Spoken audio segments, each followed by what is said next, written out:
Bom dia a todos. Então, nós vamos dar prosseguimento ao estudo do livro de Mateus. A gente, na semana passada, começou a primeira aula sobre Mateus, né? Começou o capítulo 1. Falamos sobre a genealogia, né? A gente não tem, a gente está seguindo pela própria Bíblia mesmo, ok? E hoje a gente vai prosseguir então com o estudo de Mateus, ainda no capítulo 1, Mateus capítulo 1, verso 18. Vou ler a princípio do 18 até o 23. E a gente vai começar falando aí sobre o nascimento de Jesus, o nascimento virginal de Jesus, tá ok?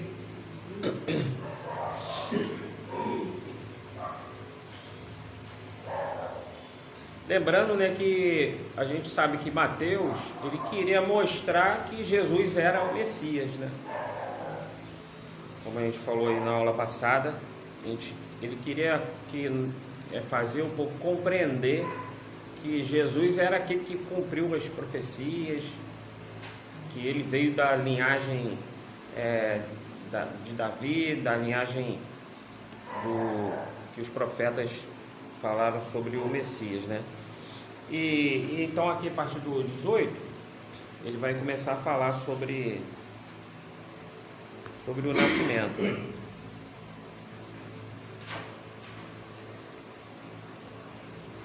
Ok? 1:18. A origem de Jesus Cristo foi assim: Maria, sua mãe, comprometida em casamento com José, antes que coabitassem, achou-se grávida pelo Espírito Santo. José, seu esposo, sendo justo e não querendo denunciá-la publicamente, resolveu repudiá-la em segredo.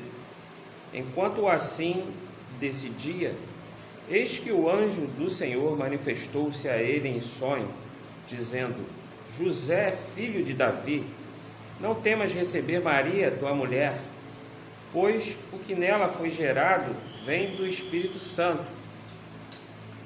Ela dará à luz um filho, e tu o chamarás com o nome de Jesus, pois ele salvará o seu povo dos seus pecados. Tudo isso aconteceu para que se cumprisse o que o Senhor havia dito pelo profeta: eis que a virgem conceberá e dará à luz um filho, e o chamarão com o nome de Emanuel, o que traduzido significa Deus está conosco. Bem, até aí? Por enquanto, essa história também está registrada em Lucas, né? No capítulo 1. É interessante que a Bíblia que eu ganhei de vocês, a Bíblia cronológica, né? Já vem os textos aqui em sequência da mesma história, né? Os decretos, o decreto de César Augusto, e também fica mais fácil você comparar um texto com o outro, ok? Então o texto, irmãos, aqui é muito interessante, é muito importante, porque ele começa falando sobre como que foi o nascimento, né? Ele diz, foi assim, então o nascimento foi assim, né? Na nova versão internacional, ele começa dizendo, foi assim o nascimento, né? É uma afirmação de como que foi o nascimento do nosso Senhor Jesus Cristo. Porque, irmão, é bem verdade que naquela época existiam muitos mitos, né, do nascimento a respeito de muitos deuses gregos, filhos de deuses gregos, com uma humana com um deus grego, né? E aí conta-se a história, mas existia muita história inventada, né?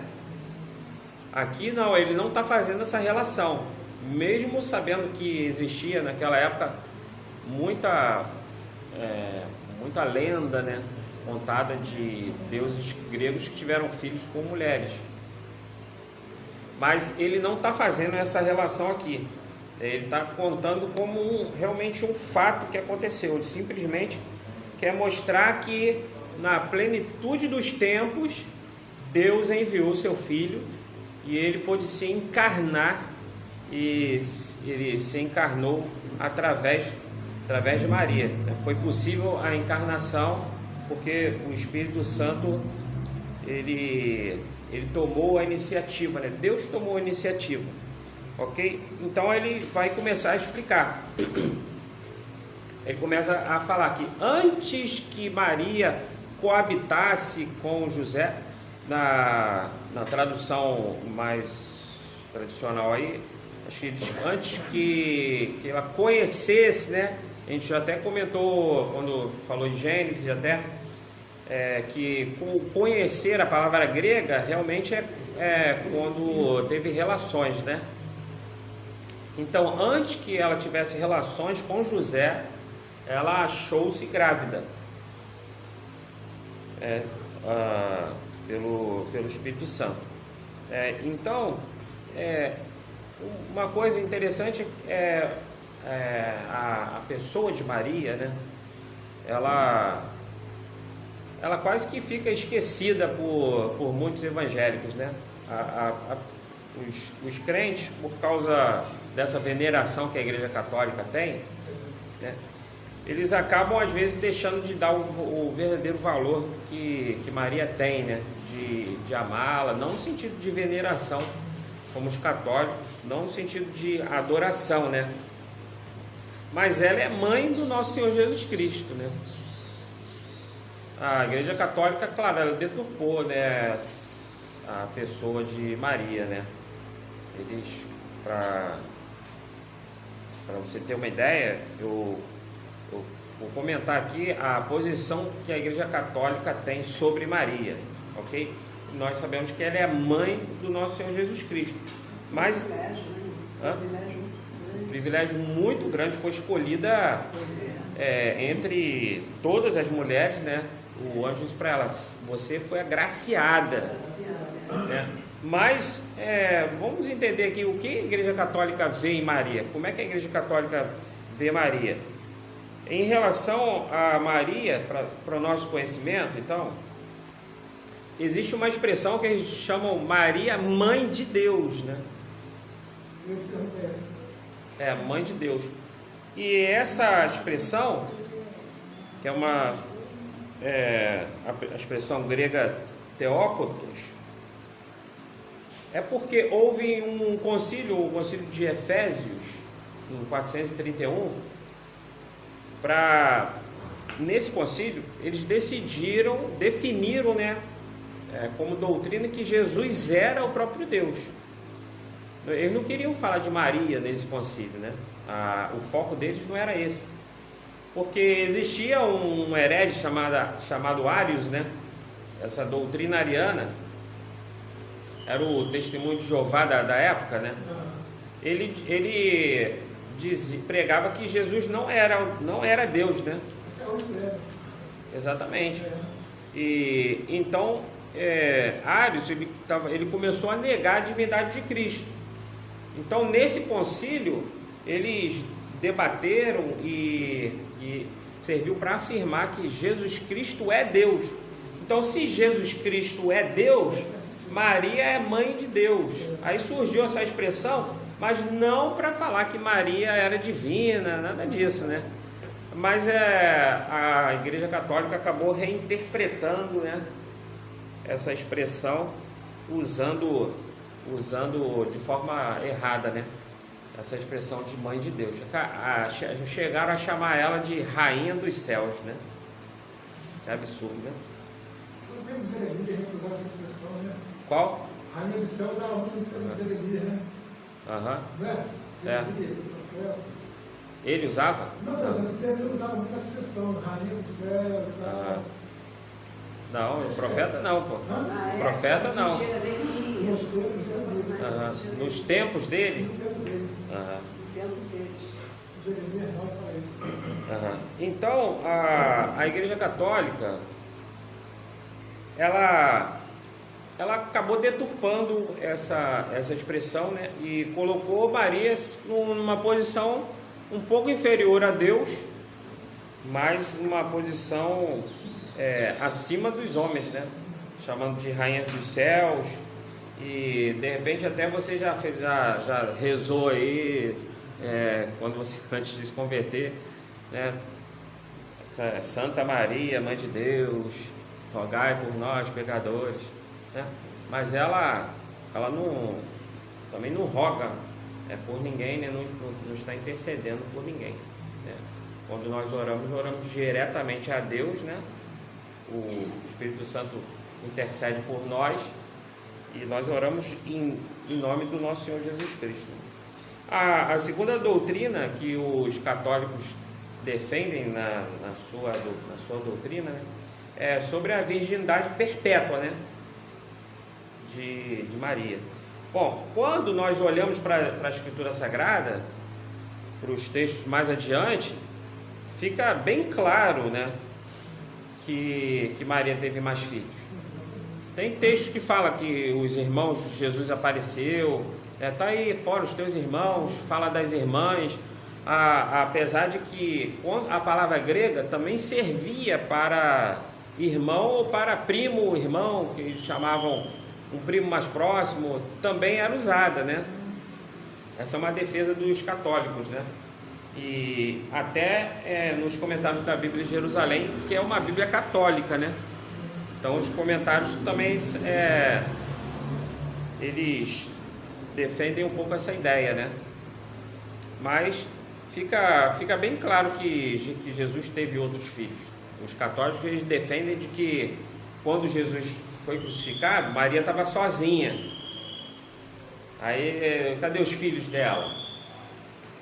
Então eles dizem que ela não teve relações, mas o próprio texto que nós lemos diz assim, que ela não coabitou com José até que o menino nasceu.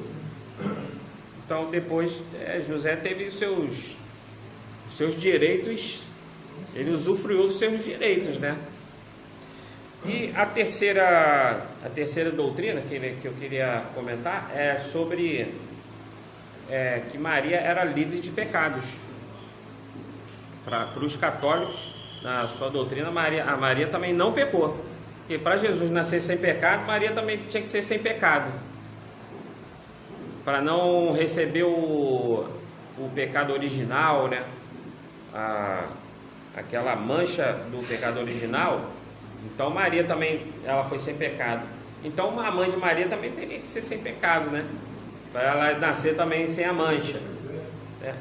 E então é bem complicado quando o texto fala assim, salve a graciada, em algumas traduções vem a expressão de que ela recebeu uma graça assim especial, mas não foi nesse sentido. Ela foi agraciada, que graça significa simplesmente algo que a pessoa recebeu sem mérito nenhum. Não, sem mérito, não foi por causa de conduta, de mérito, de comportamento nenhum. Ela foi, quando a gente é agraciado, a gente recebeu sem mérito, por isso é graça. Então ela foi agraciada, ela foi escolhida por graça, não foi porque ela era mais santa do que outras meninas, né? Que era uma menina, né? Depois vamos falar um pouco sobre como é que era o casamento nessa época, né? Então a expressão melhor, né, desse texto é salve a agraciada, né? Quando na reza Maria cheia de graça, eles acham que ela tinha uma graça especial, né? Então quando Jesus nasceu, vocês lembram lá quando ele fez 8 dias, eles foram no templo para sacrificar. E o que era o sacrifício? Circuncidar não, né? Ele foi circuncidado, mas também foi levado eles levaram um pombinho lá no templo para perdão de pecados, né? A família que era pobre podia levar um pombinho, né? Quem tinha condição melhor levava o cordeiro, né? Aí os mais pobres podiam levar um passarinho. Então. Elas foram, e a família foi lá e Maria foi no templo sacrificar. Se ela foi no templo sacrificar, porque ela tinha pecado, né? Então Maria tinha pecado. Pode até estar escandalizando algum católico que vai assistir, mas. Oi? Eles têm que ouvir, né? Tem que ouvir. Nosso papel é falar a verdade. Não, cada um é livre para crer no que quiser, né? Se vai querer matar a gente na Bíblia, vocês são uma bandeira, não vão processar, não. Esse interpreta Pedro de maneira errada, dá Pedro que na verdade Pedro não é, aquela interpretação, Deus Pedro, quer dizer, eles falam que Pedro é pedra, né? E que é o primeiro Papa. Exatamente. E cuidado aí, Joel, para não esbarrar aqui. Sai da frente. E para piorar, ainda surgiu a doutrina da Assunção de Maria, né? Quando Maria morreu, ela foi assunta aos céus, ela foi levada, né? Da mesma forma que Jesus foi também. O corpo dela não passou pela corrupção, não passou por decomposição, ela foi direto para o céu, igual o nosso Senhor Jesus. Então observa que a doutrina católica em relação a Maria, ela é um pouco exagerada demais, na verdade, é um pouco não, é muito exagerada, mas também não dar valor a Maria também é um exagero. É um exagero e nós temos que valorizá-la como mãe do nosso Senhor Jesus Cristo. Ela deve ser amada como nossa irmã em Cristo, da forma devida, né? Não como rainha dos céus e também não deve ser adorada. Verso 19 diz assim: por ser José seu marido um homem justo e não querendo expô-la à desonra pública, pretendia anular o casamento secretamente. Olha, na versão, eu li agora NVI, e chamou José de marido. Afinal, José era casado com Maria ou não? Não, na minha não foi marido, não. Na minha não sou marido, não era casado, não. Aí chama de quê? Aqui noivo? Quando eu 19 você entender aqui. Então, José, seu esposo, sendo seu esposo, ué. Um homem justo. Aí chamou de marido, chamou de esposo. Mesma coisa. A pessoa da história se ninguém tivesse razão, mas não sou de marido também não discuto. Né? Aqui na Bíblia de Jerusalém, fala José, seu esposo, sendo justo. Então, aqui também chamou de esposo, né? Bom, então, era ou não era casado? Até aí eu acho que não. Não era? Eu acredito que não. Por que chamou de esposo? Não sei, eu não conhecia. Chamou de marido? Eu não sei. Então vamos entender, né? Vou entender isso aí. Então a gente tem que entender como era o casamento naquela época, né? Porque nós vemos que a palavra grega aqui significa cortejar, pedir em casamento, ser prometida em casamento. É a mesma coisa que estar noiva. Então a família fazia o compromisso, né, com a outra, né? Já prometia o casamento. Então é algo semelhante assim, marcou o noivado, já tinha a data, já tinha um prazo já de um ano, daqui a um ano a gente tem que casar. Mas não tinha a data exata, o noivo podia chegar a qualquer momento e levar. Exatamente, essa a ideia, porque o primeiro passo do casal era ser prometido. Então a menina era lá prometida para o homem, e isso às vezes acontecia desde a infância, né? A menina já ficava prometida para o homem. E o segundo passo era firmar o noivado. O noivado era já dar um prazo. Aí no noivado, a noiva já tinha que ficar preparada. E foi então nesse prazo aí, que ela já tinha que estar preparada, que ela apareceu grávida. Aí olha o escândalo, né? Para os irmãos terem uma ideia, interessante, né? Isso. Pastor, dá licença de me retirar. O Joel Tá preocupado? a chave foi. E agora Ele- estou me lembrando que lá no meu quintal ninguém. E ainda tem uma compra mensal lá no banco, de lá da igreja sentado. Tá bom. Pode largar o portão aberto. E uma criança grande. Tá bom. Estou comigo. Qualquer coisa você grita de lá que corre. Hein, pastor? Declaração. É por isso que até hoje, né? As meninas ficam grávidas primeiro para depois casar, né? Não. Será que isso? Acho que não. Não. Acho que é. Não, né? Mas depois é que casa. Não, não foi o caso de Maria, foi. Maria foi isso, não. Maria ficou grávida primeiro, depois casou, né? Isso é. Hã? Isso é. Exatamente. Estou Ela, comparando uma coisa com a outra. mas não tem essa relação, né? Essa correlação. Mas quando ela já estava prometida, então ela tinha que ficar pronta. Porque de acordo com a cultura, né? O noivo podia chegar lá com os amigos dele e falar: vim buscar minha noiva. Então ela tinha que estar preparada. E se ele chegasse e ela não tivesse preparada, ela podia perder o casamento. Ele podia desistir e podia anular o casamento. Ela não sabia a data nem a hora, não sabia a hora que o noivo ia chegar. Então, quando a gente entende o contexto dessa cultura aí, fica mais fácil de entender a analogia que Jesus faz de quando ele vier novamente. A noiva, que é a igreja, tem que estar pronta para receber o noivo quando ele vier buscar. Quando ele vier no encontro nos ares, né? A igreja tem que estar pronta. E a gente não sabe qual a hora, né? Só tem que estar pronto. Não sabe qual é a hora. Ninguém sabe. E José podia ter rompido o casamento por causa da lei, né? A lei dizia que ele podia romper o casamento. Deuteronômio 22, 29.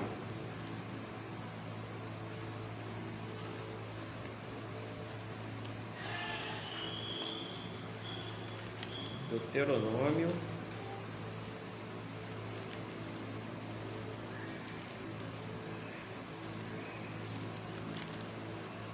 22, 29.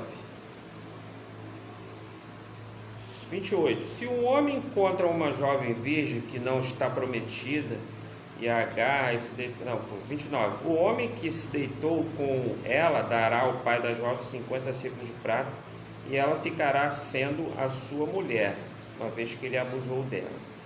Ele não poderá mandá-la embora durante toda a sua vida. Bom, então aqui, se eles iam achar o que? O que José achou?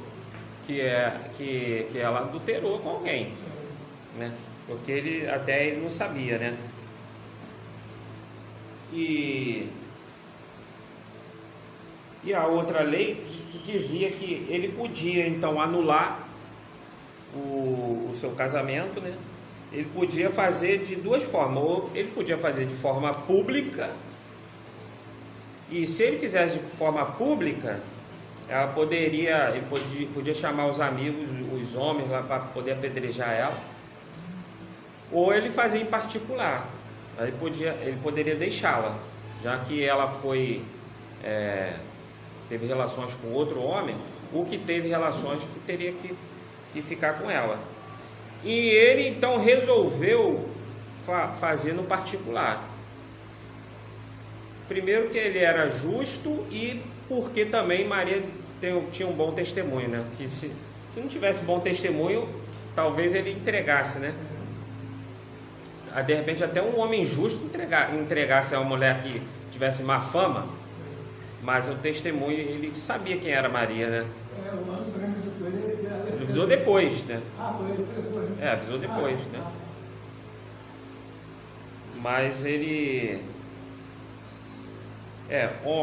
José, seu marido, sendo justo, não querendo expô-la à desonra, pretendia anular o casamento secretamente. Mas depois de ter pensado nisso, apareceu-lhe um anjo do Senhor e disse... Aí ele disse, filho de José, não temas receber Maria como tua esposa. Então, foi antes que ele coabitasse. Fala. Sobre o que o Fernando estava em dúvida, sobre se ele casou ou não. O Fernando está falando sobre o casamento, mas a palavra despoltar, que fala no versículo 18, que ele fala, estando Maria, sua mãe, despoltada com José, antes de ajuntar, a palavra significa casados. Então, Não estavam casados, né? Não estavam noivos, comprometidos. Estava noivo, comprometido. Comprometido, mas não estava casado ainda, de fato, né? Isso aí.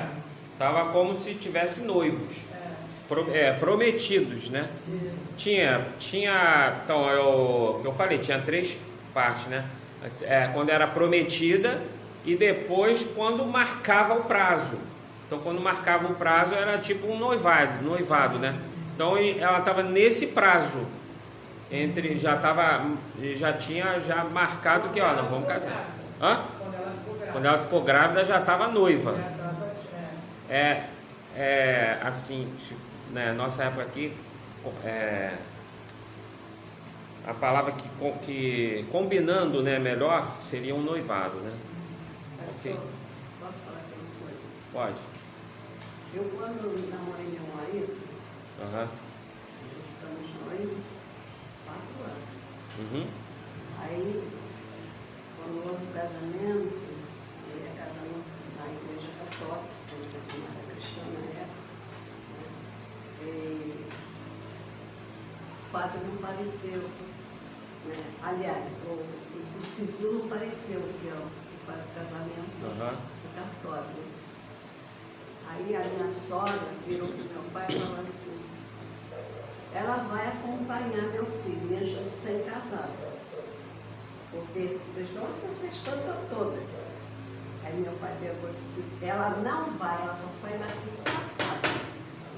Porque o cara não apareceu para fazer o casamento. Aí houve o casamento do religioso. Sim, mas faltou lá assinar pela lei, né? O principal mesmo lá pela lei dos homens não foi feito, né?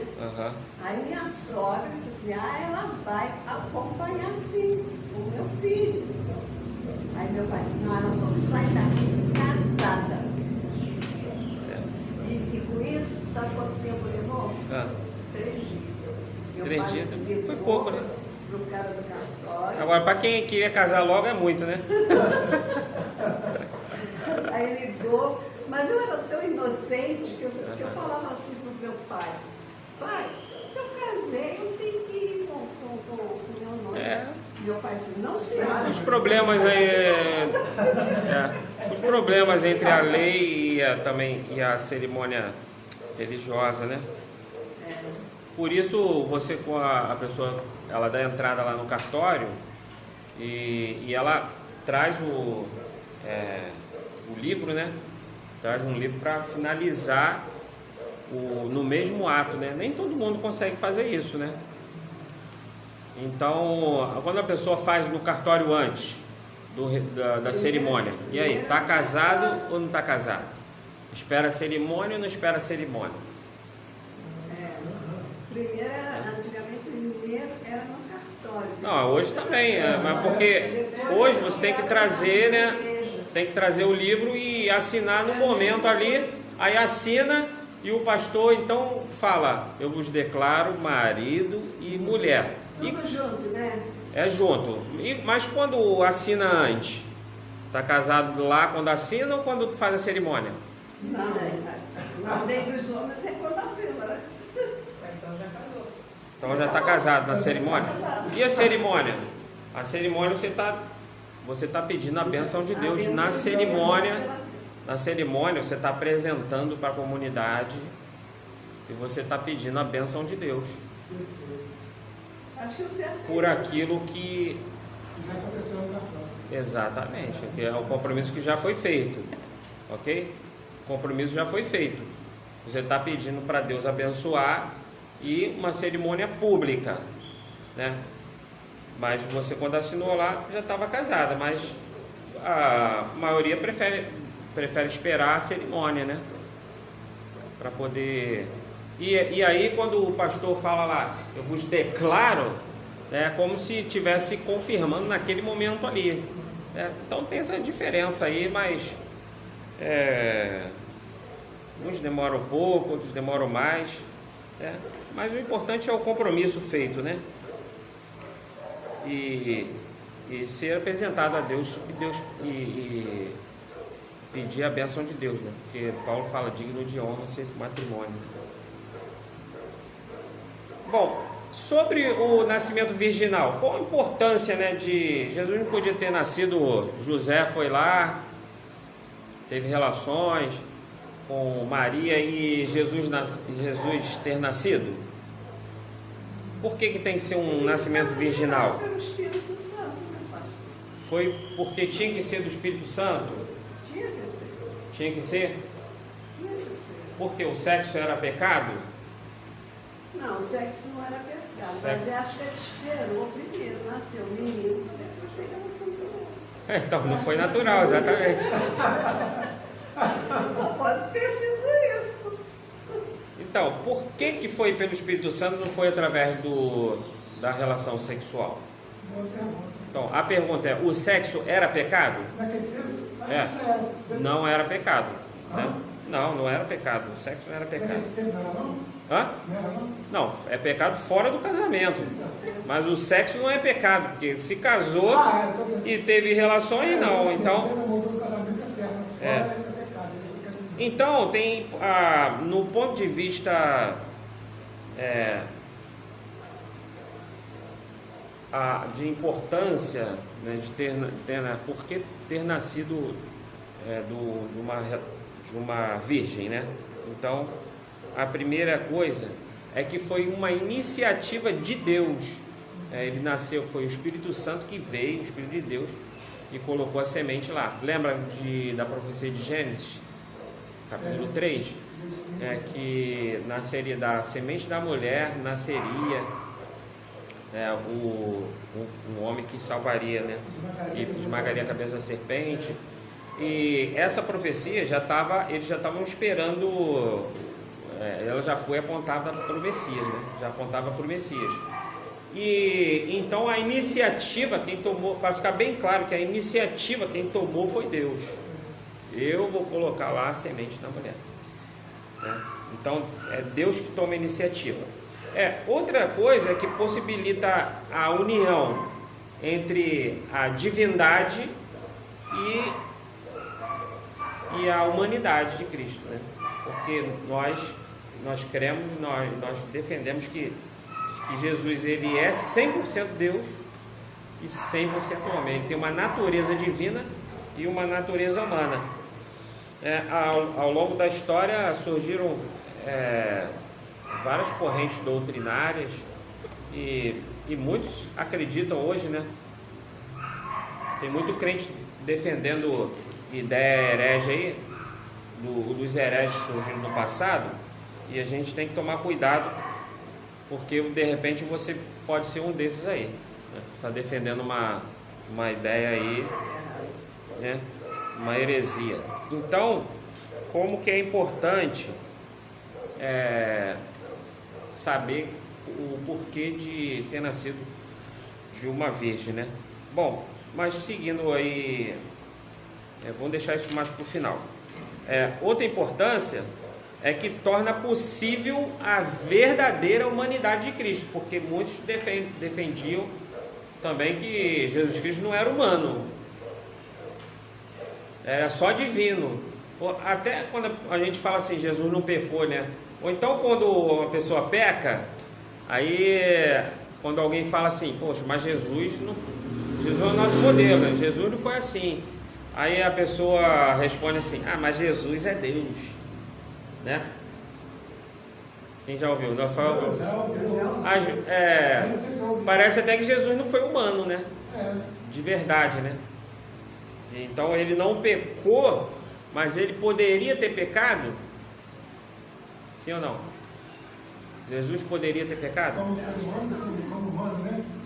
Ele não foi humano? Foi humano. Ele poderia ter pecado? Como ser humano, sim. Aí eu não sei, eu estou soltando. Ele foi humano, ele poderia ter pecado, né? Ele não foi tentado? Hã? Deu tempo, ele começou o ministério, aí foi crucificado, né?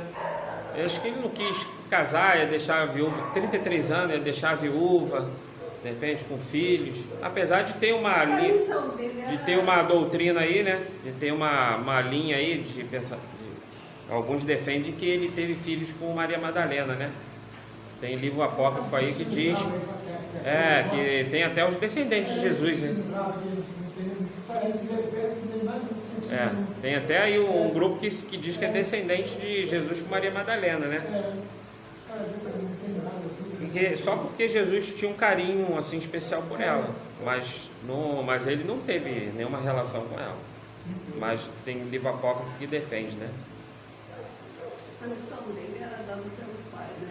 Ele veio com uma missão e ele achou melhor não casar, porque senão ia deixar uma família aí.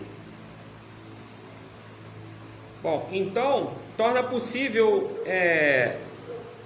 a gente saber a verdadeira humanidade dele, mas sem uma herança do pecado original, porque existe uma corrente também teológica que somente o pecado original somente era transmitido através dos homens, não pelas mulheres. Nós não cremos nisso, né? A gente comentou na aula passada que na época de Cristo tinha duas escolas, né, teológicas, Hilel e Shammai, né? E tinha um grupo que acreditava que a mulher não tem nem alma, né? A mulher não tem alma. Então nós não defendemos essa ideia de que o pecado original só vinha através do homem, né? Isso daí também é uma balela. Se você observar lá em Lucas capítulo 1, 35, ela vai dizer que o Espírito Santo virá sobre você, né? Sobre Maria. E observe quando que em Maria o Espírito Santo, o Altíssimo, viria cobrir com a sua sombra. Então, quer dizer, o Espírito de Deus que ele santificou, né, aquela relação, né, de Maria. Por isso Jesus, ele não nasceu com o pecado original, ele nasceu isento do pecado, ele não herdou aquela pecaminosidade de Adão, né, que todos nós herdamos. Quando uma criança nasce, ela já nasce pecadora, né? Já nasce com a mancha do pecado, já nasce depravada, destinada à condenação. Foi Jesus que disse: deixa vir a mim os pequeninos, porque dele é o reino dos céus. Não pelo mérito da criança, porque Jesus foi uma decisão por graça de Jesus, foi sem mérito, né? Jesus decidiu salvar as crianças, mas a partir do momento que a criança tem consciência, ela já está destinada à perdição, né? Nós sabemos que Maria era também pecadora, como também outras mulheres e os homens eram. Então, por que Jesus não herdou o pecado de Maria? Jesus não tinha o mesmo sangue de Maria? O sangue de Jesus não liberta de todo pecado? Isso é uma analogia também, né? Não é aquele sangue vermelho que coagula, não é aquele o sangue físico, né? É o sangue que foi vertido na cruz, é o ato dele na cruz que nos salva de todo pecado, né? Não é o sangue em si, né? Senão a Maria também, o sangue dela é o mesmo que correu no sangue de Jesus, né? Porque ela não gerou ele, então ele tinha o mesmo sangue dela, né? Então, como a gente vai explicar para um católico? Porque o católico acha que Maria não tinha pecado, né?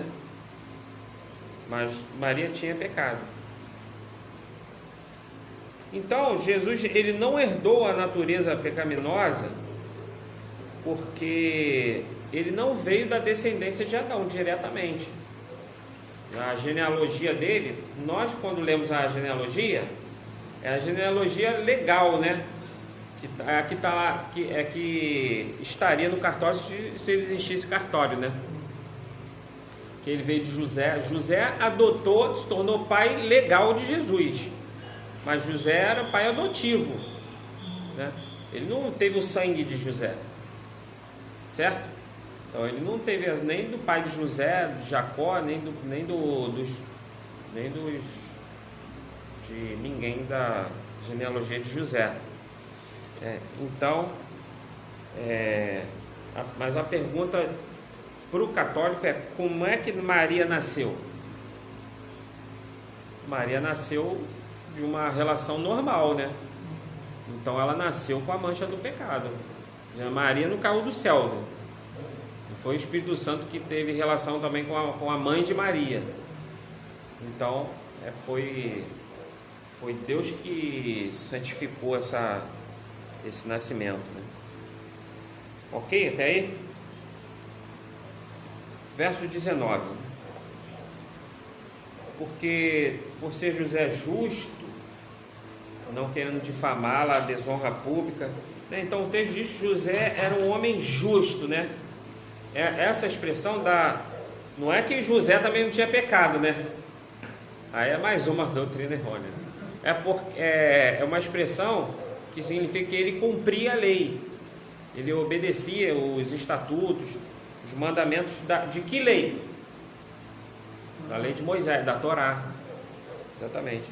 Então, de acordo com a lei, ele que era obediente à lei, de acordo com a lei, ele tinha direito ao divórcio, ele tinha direito ao repúdio, a rejeitar a Maria, porque ele não sabia o que estava acontecendo.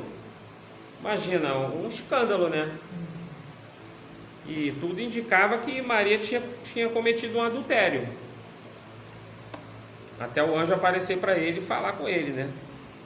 Então, veja lá o que diz lá em Deuteronômio 22, 20. Eu li o 19, né? Verso 20. Contudo, se a denúncia for verdadeira, que denúncia? Dela ter coabitado com outro homem? Se não acharem as provas da virgindade da jovem, levarão a jovem até a porta da casa do seu pai, e os homens da cidade a apedrejarão até que morra, pois ela cometeu uma infâmia em Israel, desonrando a casa de seu pai. Deste modo extirparás o mal do teu meio. Então, para servir de exemplo, adulterou, vamos levar lá na frente da casa do pai e todo mundo vai apedrejar ela. Se ele tornasse público, e poderia acontecer isso com ela, né? Então, José, ele podia ter acionado a lei, ter pedido divórcio,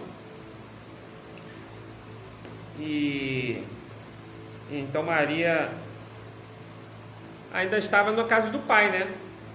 Compreende que o noivado era assim, estava prometido, mas cada um ainda na casa do... Igual o pai da minha irmã aqui, ó. Só vai sair daqui casada. Então o pai dela estava lá na casa do pai ainda, né? Então ela não tinha saído da casa do pai. Nesse período, ficava na casa do pai. Então Deus preparou tudo, né? E Deus escolheu José, sabendo que José entenderia, né? O anjo apareceu para ele. E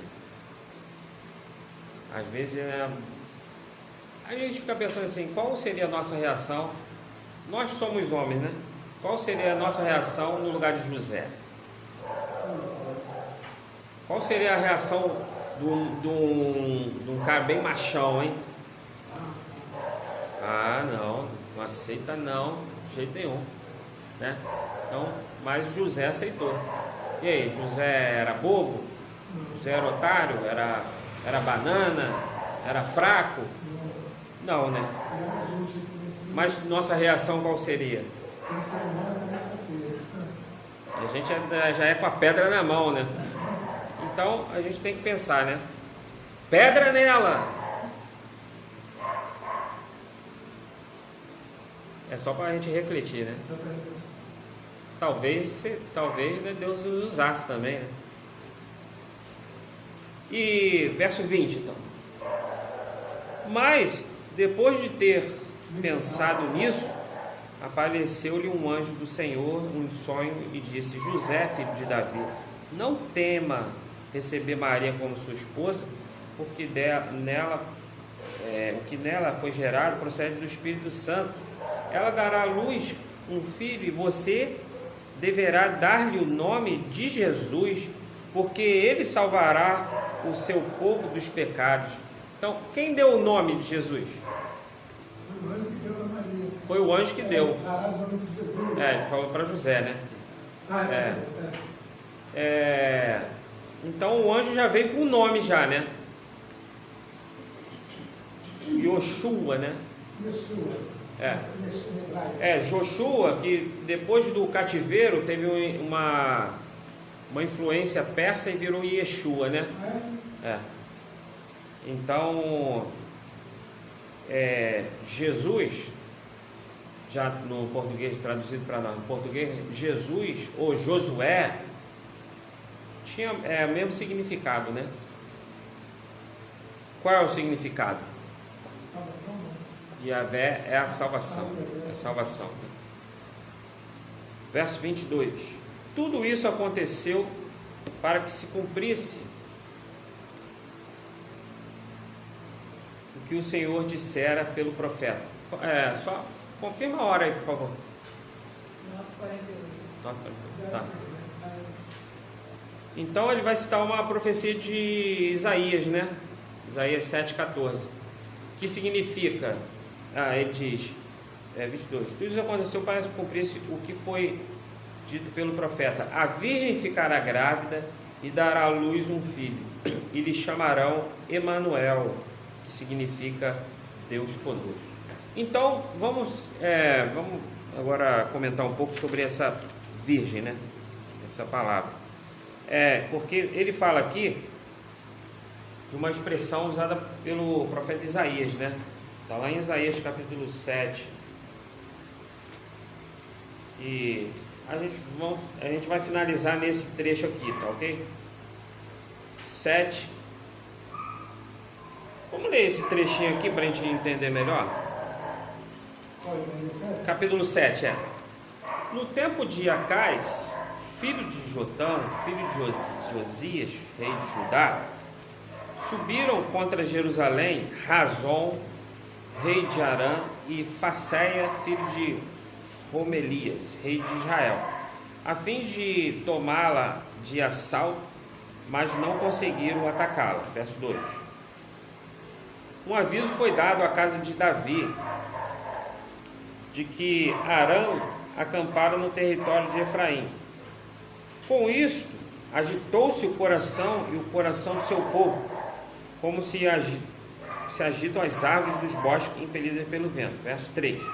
7:3.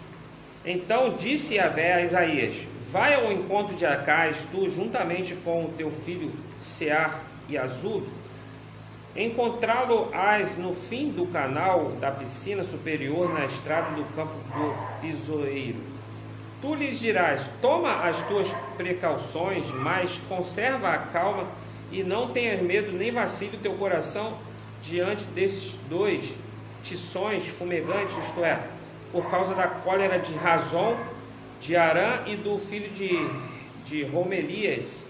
Pois Arã, Efraim e o filho de Romelias tramaram o mal contra ti, dizendo: subamos contra Judá e provoquemos a cisão e a divisão em seu seio, em nosso benefício, e estabeleçamos como rei sobre ele o filho de Tebel. 7. Assim diz o Senhor Yahvé: tal não se realizará, tal não há de suceder, porque a cabeça de Arã é Damasco, a cabeça de Damasco é Razon. Dentro de 65 anos Efraim deixará de ser povo. A cabeça de Efraim é Samaria, e a cabeça de Samaria, ou Samária, né, é o filho de Romelias. Se não o crerdes, não vos manterei firmes. 10. Yahvé tornou a falar a Acaz, dizendo-lhe: pede um sinal a Yahvé teu Deus, ou nas profundezas do Sheol, ou nas alturas. Acaz, porém, respondeu: não pedirei nada, não tentarei a Yahvé. Então disse ele: ouvi, vós, casa de Davi, parece-vos pouco o fatigardes os homens, e quereis fatigar também meu Deus? Pois sabeis, agora preste atenção no 14, pois sabei que o Senhor mesmo vos dará um sinal. Eis que a jovem está grávida, e dará à luz um filho, e dar-lhe-á o nome de Emanuel. Ele se alimentará de coalhada e de mel, até que saiba rejeitar o mal e escolher o bem. Com efeito, antes que o menino saiba rejeitar o mal e escolher o bem, a terra por cujos 2 reis tu te apavoras ficará reduzida a ermo. Vou ler até aqui só. Então, de quem Isaías estava falando? Não, ele não estava falando de Jesus Cristo. Olha só, que vocês viram que o contexto tinha 2 reis. Ele diz: a virgem ficará grávida. Ele estava falando de Maria? Não estava falando de Maria. Se a gente observar no contexto, eu li o trecho todo para a gente entender. Ele estava contando sobre Acaz, certo? Sobre Acaz, que ia ser sendo atacado por 2 reinos. E então informaram que o rei da Síria, ele montou acampamento em Efraim. E com isso o coração de Acaz ficou agitado. Aí no verso 14 ele diz: por isso mesmo Deus lhe dará um sinal. Ele segue dizendo as características depois desse filho que vai nascer. Ele fala: comerá coalhada e mel até a idade que sabe rejeitar. Jesus comeu coalhada e mel? Não, porque ele não estava falando de Jesus. Isaías não estava falando de Jesus. Não. Ele estava falando de um bebê que ia nascer logo. Não estava falando de João Batista. Ele fala assim: até que ele saiba rejeitar o erro, até que ele, menino, saiba, ele saiba o que é errado, o que é certo. Então, observa que a terra desses 2 reinos que estavam atacando o rei Acaz ficaria deserta.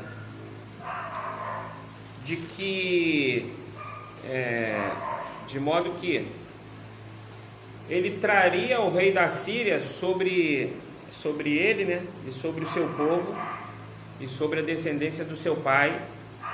E Deus mesmo deu um sinal de que a terra dos reis que estavam atacando ficariam deserta. Isso aconteceu. E quem é essa virgem? Então vamos lá. Então, ao olhar para isso aqui, nós localizamos a pessoa de Cristo. Nós já estamos aqui a história em Mateus já está de 700 anos depois. Ok? E é uma profecia que se cumpriu lá, o Deus conosco, né? Porque Mateus fala que se cumpriu lá.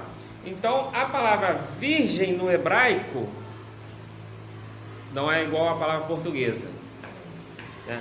A palavra virgem não... A palavra usada como virgem poderia ser usada também como uma jovem, como uma moça que estava prometida, que estava comprometida com alguém. Então essa palavra era essa moça, era na condição que Maria estava para José, é essa palavra. Essa moça, então foi traduzida como virgem em Mateus. Mas no texto aqui em Isaías, no texto grego, a palavra não significa apenas virgem, significa moça, ok? Mas quando Mateus quando foi traduzido para o grego, já foi traduzido como virgem, né? Está um pouco confuso aí. Então, é confuso mesmo, calma, chega lá. Dará no final, eis que a virgem considerará e dará a luz de um filho e chamará o seu nome de Emanuel. Então, o virgem no português, né? Virgem no português. Então, só que foi escrito no... Filho de Emanuel. Então, calma, está na virgem. A palavra no hebraico não significa virgem, significa a moça que estava prometida para alguém, entendeu? Então uma jovem, uma moça, essa moça ficará virgem, ou ficará grávida. Isabel. Não, Isabel. Tá, olha só, prestando atenção. A Isaías está 700 anos antes de Cristo, ok?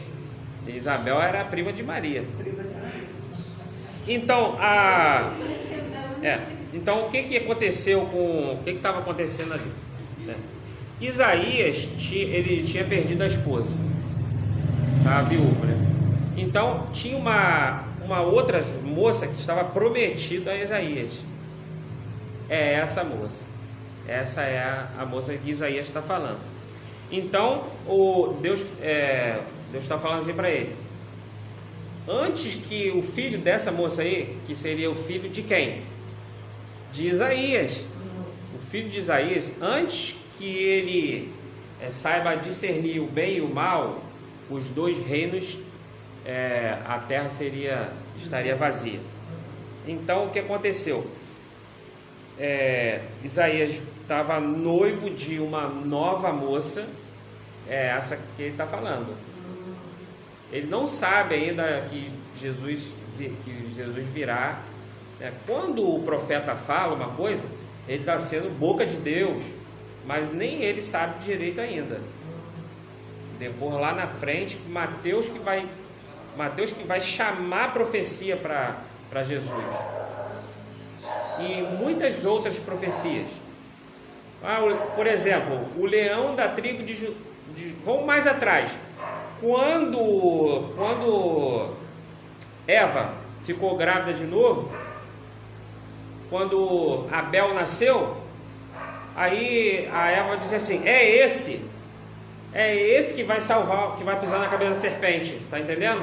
A Eva não sabia que era Jesus que ia pisar na cabeça da serpente, tá entendendo? Aí morreu. Quando Sem nasceu, que Caim matou Abel, então quando um novo irmão dele nasceu, falaram: é esse. Então na época da profecia eles não sabem quem é ainda, mas quando Jesus nasceu, na época de Jesus, os autores do Evangelho eles puxam a profecia para Jesus. A profecia se cumpriu agora. Quando está falando em Isaías 61, o Espírito do Senhor está sobre mim, pelo que me ungiu para pregoar a liberdade aos cativos, dar vista aos cegos, pôr liberdade aos oprimidos. Quando Jesus leu a profecia, aí ele diz: hoje se cumpriu a profecia. Então, É Jesus que traz a profecia para ele. A profecia, ela foi dada pelos profetas, mas nem os profetas sabiam quem cumpriria, quem seria o Deus conosco, né? O Emanuel. Nem eles sabiam quem seria o Emanuel. Então, de forma que Isaías, ele estava pensando que o filho dele seria o Emanuel, né? Seria o Salvador. Ele estava profetizando algo para aquele momento ali, para aquele contexto ali. Então, lá em Mateus chama a profecia, diz: essa profecia, ela está se cumprindo agora em Jesus. Como é que nós entendemos então? Quando Isaías se escreveu, ele não estava pensando em Cristo. Entretanto, aqui usando o que se chama de sensus plenior na teologia, naquele momento ele estava pensando no contexto dele, mas Deus usou a profecia para indicar um acontecimento na época de Cristo. Mateus, inspirado pelo Espírito Santo, ele disse que aquela profecia se cumpriu em Cristo. Mateus tinha autoridade para fazer isso? Sim ou não? Sim. Tinha? Sim, era apóstolo, né? Ele era apóstolo. Quem deu essa autoridade para ele? O Espírito Santo, né? Quando o autor da Bíblia, nós cremos, né? Quando ele escreveu a Escritura Sagrada, ele estava inspirado pelo Espírito Santo. Por isso ele tem autoridade para falar. Essa profecia se cumpriu hoje. Nós não temos essa autoridade para fazer isso não, hein? Por que eu estou falando nós? Porque tem gente que acha que tem, né? Tem gente que quer pegar uma palavra lá, essa palavra vai se cumprir agora na tua vida. Você não está inspirado pelo Espírito Santo. Nós somos iluminados. E nem o Rick Warren também tem essa autoridade, tá? Porque quando a gente lê lá o livro dele, Igreja com Propósito, ele acha que ele tem autoridade dada para o Espírito Santo, né? Ele não pode dizer isso. Então, quando aparece lá na profecia, numa profecia, do Egito chamei o meu filho, quando o profeta escreveu, ele não sabia que estava falando de Cristo. Mas quando Jesus nasceu, Mateus diz que esse filho que chamou do Egito era Jesus Cristo. Entendeu? Agora descomplicou um pouco, Néia? Não? Está complicado ainda? Não, está certo. Então, deu para entender ou não? Se não, perguntas. Ok? Então, as profecias, muitas profecias, por exemplo, tinha profecia no Antigo Testamento que estava falando de Moisés, apontando para Moisés, mas que no Novo Testamento eles chamam a profecia de Jesus, que é chamado de o profeta, o verdadeiro profeta, né? Elas se cumprem plenamente em Cristo. Isaías, no Isaías 32, ele vai falar de um rei também. Ele acreditava que vinha um rei, que ia governar com justiça. Aí ele fala: um rei governará com justiça, os seus príncipes serão como uma sombra para aqueles que estão cansados, será como uma água fresca para aqueles que estão sedentos. Ele não estava falando de Cristo ainda, ele não sabia, mas essa profecia se cumpriu em Cristo. Quem é esse rei? Esse rei é Jesus, o rei que reinará com justiça, Jesus Cristo. E que reino é esse? Que reino? Esse reino já existe ou não? Acho que sim, né? O reino de Deus já existe ou não existe? Já existe. Pastor, Espera aí, antes de mudar de assunto, definição. O reino de Cristo existe? Ele que reina no velho mundo. Existe, né? Ah, tá chegando na só falta. Então, existe. Não plenamente, né? Mas já existe. O João Batista veio anunciando antes, ó, o Rei de Deus virá. E quando Jesus veio, aí a Escritura diz que toda a autoridade foi dada no céu e na terra, e o reino dele existe, e os príncipes somos a igreja, né? Somos nós, né? Os súditos do reino somos nós, né? Oi, fala. É isso, professor. Tá. Ah, é isso, né? Ok? Então hoje vamos fechar aqui, tá bom? Na semana que vem a gente vai então continuar aí de Mateus capítulo 2, tá ok?